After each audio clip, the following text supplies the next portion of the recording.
Back in time, Braxton, Mississippi.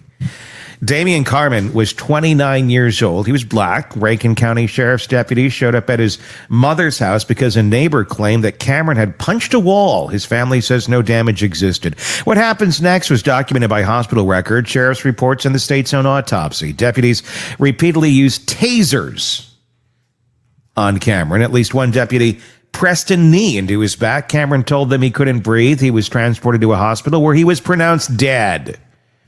July 2026, 18 years old, black football player, Southwest Mississippi Community College, by everyone's account, a lovely young man who had his entire history, or in his entire future ahead of him. His body was found in the water off Horn Island on July 4th. It was found in the water after a July 4th boat party with friends. He was the only one who didn't come home. And one of his autopsy on July 7th, one day after recovery, she had everything: the intact airway, the lungs, the throat structures, the stomach contents, the best preserved version of the evidence that will ever exist. The independent autopsy performed 2 weeks later by Dr. Roger Mitchell, former D.C. chief medical examiner, funded by Kaepernick, came back undetermined, pending investigation. Mitchell couldn't rule out non-accidental factors, but he also couldn't examine the air and sent preservation of evidence letters to the sheriff, the DA, the coroner, and the state medical examiner that same day. She's subpoenaing 5 tech companies for Nolan's digital record. She's building her own parallel investigation because the official one has given her no reason to. According to federal court records and reporting by outlets including the Associated Press and Mississippi Today, 6 Rankin County Sheriff's deputies were federally convicted in 2023 and 2024 for a January 2023 home invasion in which 2 black men were tortured and 1 was shot in the mouth. One of the convicted deputies, identified in reporting as Hunter Elwood, had previously been present at an arrest that resulted in an in-custody death. The Damian Cameron case, which Mississippi Today reported, involved a contested cause of death ruling. Back in time, Braxton, Mississippi. Damian Carmen was 29 years old. He was black. Rankin County Sheriff's deputies showed up at his mother's house because a neighbor claimed that Cameron had punched a wall. His family says no damage existed. What happens next was documented by hospital records, sheriff's reports, and the state's own autopsy. Deputies repeatedly used tasers on Cameron. At least one deputy pressed a knee into his back. Cameron told them he couldn't breathe. He was transported to a hospital where he was pronounced dead. His face was swollen and bloody almost beyond recognition when he reached the Mississippi State Medical Examiner's office. The medical examiner documented. In forensic pathology, once an autopsy has been completed and internal organs removed, subsequent examiners working on the same body have access to only what remains. According to publicly available reporting on the Wells case, an independent autopsy was performed approximately 2 weeks after the state's examination, conducted by Dr. Roger Mitchell, the former chief medical examiner for Washington, D.C., and funded by Colin Kaepernick's Know Your Rights camp. Dr. Mitchell's findings, as reported by Mississippi Today and other outlets, came back undetermined pending investigation. He indicated he could not rule out non-accidental factors, but also could not access the airway or throat structures, which had been removed during the state's examination. That's how it works. You don't have the chief performing the autopsy. I'm hoping that's the case here. I'm hoping she's more of an executive role with have her hands on anything anymore. I'm not saying that mitigates a wrongdoing she did in the past. I'm just saying as long as this was done by somebody else and it's their decision, I think that it will look much better. And also, I'm just hoping still that there's congruency between that medical examiner and the independent one. You know, I'm hoping that there's congruence here, and I'm hoping with all the effort they're making to dig out everything from cell phones to GPS data to examining everything, that everything just keeps coming up. Dr. Stacey Turner has served as Mississippi's chief medical examiner. Her office performed the autopsy on Nolan Wells on July 7th, according to reporting, 1 day after his body was recovered. As of the time this podcast was recorded, her findings in the Wells case were not public, sealed as part of grand jury proceedings that, according to reporting, had not yet been formally scheduled. The question the host raises, whether an official with a publicly contested prior ruling should retain authority over a subsequent high-profile case, is a governance and accountability question, not a factual finding about this case. 3 independent pathologists reviewed the same evidence and called it a homicide. It's not a gotcha. It's not inflammatory. It's a basic institutional question that any functioning system should ask, and Mississippi hasn't asked it, which tells you everything you need to know about the framework. Nolan Wells' autopsy is sitting inside right now. That's a different case we're talking about there. Say medical examiner. There's a lot of questions in that case. A lot of. What is publicly established is that the Goon Squad deputies were federally convicted, and that Elwood, one of the deputies present at the Cameron arrest, was among those convicted. What remains publicly unresolved is whether the Cameron case itself was ever reopened, and whether any formal review of the medical examiner's office was conducted in its aftermath. Mississippi Today reporting has documented the Cameron family's attorney's efforts to challenge the undetermined ruling, but as of available public reporting, the case remains closed at the state level. Back in time, Braxton, Mississippi. Damian Carmen was 29 years old. He was black. Rankin County Sheriff's deputies showed up at his mother's house because a neighbor claimed that Cameron had punched a wall. His family says no damage existed. What happens next was documented by hospital records, sheriff's reports, and the state's own autopsy. Deputies repeatedly used tasers on Cameron. At least one deputy pressed a knee into his back. Cameron told them he couldn't breathe. He was transported to a hospital where he was pronounced dead. According to publicly available reporting, including coverage by Mississippi Today and local affiliates, Trey Reed's death was reported in late September 2025. Local authorities and the state medical examiner's office ruled the death self-inflicted. Reed's family publicly disputed that ruling, retained attorney Ben Crump, and commissioned an independent autopsy reportedly funded by Colin Kaepernick. As of publicly available reporting, the results of that independent autopsy have not been released. Back in time, Braxton, Mississippi. Damian Carmen was 29 years old. He was black. Rankin County Sheriff's deputies showed up at his mother's house because a neighbor claimed that Cameron had punched a wall. His family says no damage existed. What happens next was documented by hospital records, sheriff's reports, and the state's own autopsy. Deputies repeatedly used tasers on Cameron. At least one deputy pressed a knee into his back. Cameron told them he couldn't breathe. He was transported to a hospital where he was pronounced dead. This is one of the most carefully worded passages in the episode, and it is worth noting precisely because it models what responsible commentary on an active case looks like. The host is not asserting a conclusion about Wells's death. He is arguing that a pattern of institutional conduct, documented through federal convictions, publicly contested forensic rulings, and the absence of any formal accountability review, has created a trust environment in which the official findings, whatever they are, will not be accepted by the Wells family or much of the public. Back in time, Braxton, Mississippi. Damian Carmen was 29 years old. He was black. Rankin County Sheriff's deputies showed up at his mother's house because a neighbor claimed that Cameron had punched a wall. His family says no damage existed. What happens next was documented by hospital records, sheriff's reports, and the state's own autopsy. Deputies repeatedly used tasers on Cameron. At least one deputy pressed a knee into his back. Cameron told them he couldn't breathe. He was transported to a hospital where he was pronounced dead. According to reporting by Mississippi Today, Locks, and other Mississippi outlets, Nolan Wells, 18, was reported missing after a July 4th gathering on Horn Island, Mississippi, near the Gulf Coast. His body was subsequently recovered.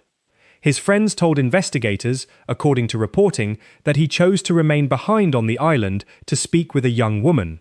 Investigators reported, according to public statements, that there was alcohol consumption at the gathering. The cause of death is, as of available reporting, sealed inside grand jury proceedings. No cause of death has been made public.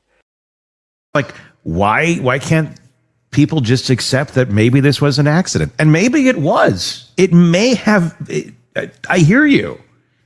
But why can't we get there like that? Why can't we just go, let's just take their word for it? It's because of this. It's because of this. Again, let me take you through how we got here. And I do welcome your thoughts in the comment section on Substack and YouTube. July of 2021. Let's go back. This sequencing is a matter of forensic procedure, not accusation. In standard practice, the first pathologist to examine a body has access to evidence that degrades or is removed during examination.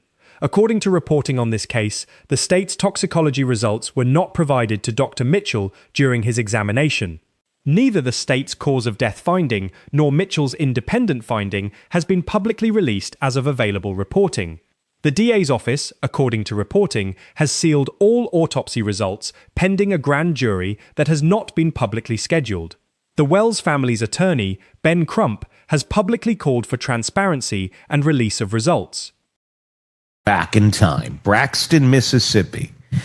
Damian Carmen was 29 years old. He was black. Rankin County Sheriff's deputies showed up at his mother's house because a neighbor claimed that Cameron had punched a wall. His family says no damage existed. What happens next was documented by hospital records, sheriff's reports, and the state's own autopsy. Deputies repeatedly used tasers on Cameron. At least one deputy pressed a knee into his back. Cameron told them he couldn't breathe. He was transported to a hospital where he was pronounced dead. Ben Crump is a Florida-based civil rights attorney who has represented families in numerous nationally prominent cases. His involvement in a case is a public fact in each of the 3 cases named. Back in time, Braxton, Mississippi. Damian Carmen was 29 years old. He was black. Rankin County Sheriff's deputies showed up at his mother's house because a neighbor claimed that Cameron had punched a wall. His family says no damage existed. What happens next was documented by hospital records, sheriff's reports, and the state's own autopsy. Deputies repeatedly used tasers on Cameron. At least one deputy pressed a knee into his back. Cameron told them he couldn't breathe. He was transported to a hospital where he was pronounced dead. The argument being made is structural, about the conditions under which official findings are or are not trusted, and it is an argument this narration can represent fairly because it is framed in exactly those terms by the speaker. Back in time, Braxton, Mississippi. Damian Carmen was 29 years old. He was black. Rankin County Sheriff's deputies showed up at his mother's house because a neighbor claimed that Cameron had punched a wall. His family says no damage existed. What happens next was documented by hospital records, sheriff's reports, and the state's own autopsy. Deputies repeatedly used tasers on Cameron. At least one deputy pressed a knee into his back. Cameron told them he couldn't breathe. He was transported to a hospital where he was pronounced dead. The Mississippi governor's public comments about this case and about attorney Ben Crump have been reported by Mississippi Today and other outlets. The host's account of the sheriff's early public statement, characterizing the death as not involving foul play before forensic results were available, is consistent with reporting on public statements made by local law enforcement in the days following Nolan Wells' death. The DA's decision to convene a grand jury and seal results pending that process is a documented procedural choice, confirmed in reporting. Grand juries are a standard mechanism in criminal investigations, and prosecutors are not required to set or announce timelines publicly. Back in time, Braxton, Mississippi. Damian Carmen was 29 years old. He was black. Rankin County Sheriff's deputies showed up at his mother's house because a neighbor claimed that Cameron had punched a wall. His family says no damage existed. What happens next was documented by hospital records, sheriff's reports, and the state's own autopsy. Deputies repeatedly used tasers on Cameron. At least one deputy pressed a knee into his back. Cameron told them he couldn't breathe. He was transported to a hospital where he was pronounced dead. According to reporting by Mississippi Today and Ben Crump's public statements, Christine Wells Wansley retained independent legal counsel and initiated parallel evidentiary preservation efforts within days of her son's death. The subpoenas to technology companies seeking digital records, including Snapchat and other platform data, have been publicly confirmed. The host closes the episode by noting that 4 black families in Mississippi are conducting their own parallel investigations because, in his framing, the official framework has given them no reason to trust it. Back in time, Braxton, Mississippi. Damian Carmen was 29 years old. He was black. Rankin County Sheriff's deputies showed up at his mother's house because a neighbor claimed that Cameron had punched a wall. His family says no damage existed. What happens next was documented by hospital records, sheriff's reports, and the state's own autopsy. Deputies repeatedly used tasers on Cameron. At least one deputy pressed a knee into his back. Cameron told them he couldn't breathe. He was transported to a hospital where he was pronounced dead. Nolan Wells was 18 years old, a black football player at Southwest Mississippi Community College, when he died on or around July 4, 2025, according to reporting by Mississippi Today, Looks, and other regional outlets. He was among a group attending a boat party on Horn Island, an uninhabited barrier island approximately 8 miles off the Mississippi Gulf Coast. According to accounts reported from his friends and described by investigators, Wells remained behind on the island while others departed.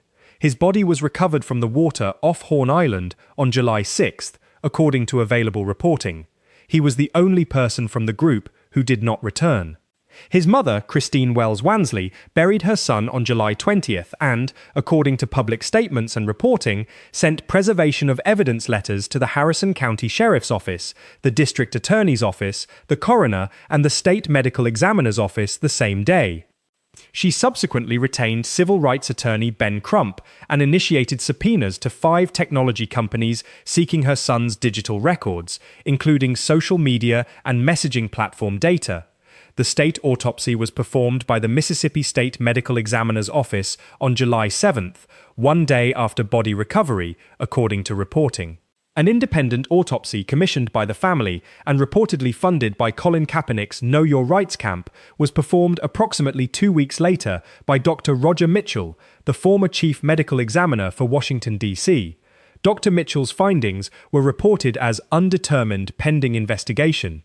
According to reporting and statements made publicly by the family's legal team, Mitchell could not access the intact airway, lungs, or throat structures which had been removed during the state's prior examination, and the state's toxicology results were not shared with him.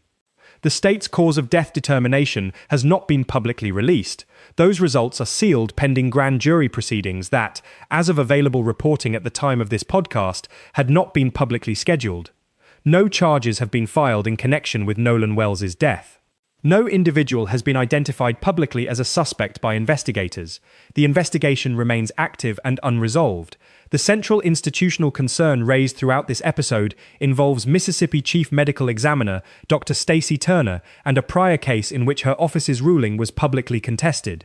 In 2021, Damian Cameron, a black man, died in the custody of Rankin County Sheriff's deputies. According to reporting by Mississippi Today and others, Dr. Turner's office ruled his death undetermined. According to the same reporting, 3 independent pathologists subsequently reviewed the same evidence and concluded that the death should be classified as a homicide, citing internal neck injuries the reports described as consistent with compressive force applied by deputies during the arrest. A grand jury, according to reporting, used the official undetermined ruling and closed the case. One of the deputies present at Cameron's arrest, identified in federal court records and reporting as Hunter Elwood, was never charged in connection with Cameron's death. He was, however, later federally convicted in connection with the Rankin County Goon Squad case, a separate and fully adjudicated matter in which 6 Rankin County Sheriff's deputies were convicted on federal charges stemming from a January 2023 home invasion during which 2 black men were tortured and 1 was shot in the mouth. Federal prosecutors secured convictions in 2023 and 2024, and the convicted deputies received federal prison sentences. These are matters of federal court record. What is important to state clearly, the classification dispute in the Cameron case, where 3 independent pathologists said homicide and the official ruling said undetermined, has never been formally resolved. The case remains closed at the state level. No independent review of Dr. Turner's office was publicly convened following the Cameron findings. Dr. Turner retained her position as chief medical examiner. These are documented facts, not disputed claims. Whether any of this constitutes misconduct by Dr. Turner specifically is not established by available public reporting, and it is not asserted in this narration. She has not been criminally charged in connection with any ruling. The The question being documented here is institutional, when an official's prior ruling is publicly contested by 3 independent experts and the deputy that ruling benefited is later federally convicted of unrelated civil rights crimes. What review mechanisms, if any, does the state have, and were they used? The public record suggests they were not. In September 2025, Trey Reed, a 21-year-old black student at Delta State University in Cleveland, Mississippi, was found hanging from a tree on campus, according to regional reporting. Local authorities and the state medical examiner's office ruled his death self-inflicted. Reed's family disputed that finding, retained Ben Crump, and commissioned an independent autopsy reportedly funded by Colin Kaepernick. As of available public reporting, the results of that independent autopsy have not been released publicly. As the host notes in this episode, and as this narration preserves, the state's ruling in the Reed case has not been publicly contradicted by an outside pathologist. This is a factual distinction from the Cameron case, where 3 independent experts did publicly contest the official finding. The Reed family's skepticism of the official ruling is a documented fact. Whether that skepticism is supported by forensic evidence is, as of available reporting, unknown. Advocates have also publicly connected a 2022 death, 13-year-old Shannon Wilson, a black boy whose death was ruled accidental drowning, reportedly without an autopsy, to the broader pattern. The host in this episode explicitly flags that no publicly confirmed documentation links Dr. Turner's office directly to the Wilson case. That distinction is material and preserved here. The Wilson family has made public allegations that his body was mishandled, including claims it was embalmed without consent. These allegations are reported as family claims and have not been confirmed by independent reporting as of available records.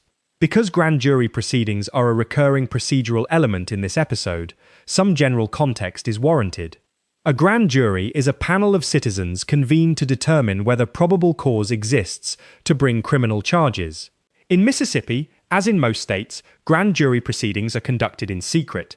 Witnesses testify, evidence is presented, and deliberations occur without public access. A district attorney presents evidence. No defense attorney participates. The grand jury returns either a true bill, indictment, or a no bill, declining to charge. Prosecutors are not required to publicly announce when a grand jury is convened, when it will meet, or what timeline applies. The secrecy of grand jury proceedings is a feature of the system, not an anomaly. It is designed to protect both the integrity of the investigation and the reputations of individuals who might be investigated but not charged. In active cases, it is standard practice for all related evidence, including autopsy results, to be sealed until the grand jury process concludes. This context does not resolve the credibility questions the Wells family and their attorney have raised. It does mean that the absence of a public timeline or public disclosure of results is legally standard, not inherently suspicious.